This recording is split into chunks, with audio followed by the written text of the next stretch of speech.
Partia Demokratike e Vlorës ka tashmë anëtarët e rinj të kryesisë, një kryesi e cila do të ketë sfida të mëdha, kryesisht në përballimin e dy palëzgjedhjeve që do të jenë në vijim apo thëndryshe betejave elektorale, zgjedhjet vendore të vitit që vjen dhe zgjedhjet e përgjithshme parlamentare.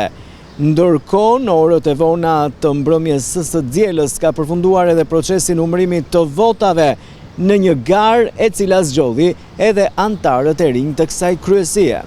Në orët e vona të mbrëmjes të së dielës përfundoi procesi numërimit të votave për kryesinë e re të Partisë Demokratike të Vlorës. Votimi i delegantëve të kuvendit zgjati deri në orën 17 dhe u karakterizua nga një proces transparent dhe me një pjesëmarrje të gjerë. Televizioni 6+1 Vlora mëson edhe emrat e rinj të kryesisë së Partisë Demokratike të Vlorës. Kandidatët fitues apo thëndryshe anëtarët e rinj të kryesisë së Bura dhe Djem janë Romario Meminaj, Fation Nuredini, Rezembrik Seriani, Gani Kakaçi, Onkel Petriti, Armando Mizgjoni, Alban Haxhiu, Gjergj Togani, Armando Cakrani, Ziguri Ismaili, Hysni Shara, Devi Sinan Aliaj, Hysen Rama, Darling Banushaj, Kledis Besho, Arsen Saçaj, Altobel Brahimi dhe Martin Gega. Kandidatet, gra dhe vajza të cilat rezultojnë fituese dhe janë anëtarët e kryesisë së re të Partisë Demokratike janë Barie Isufi, Eralba Kreshpa,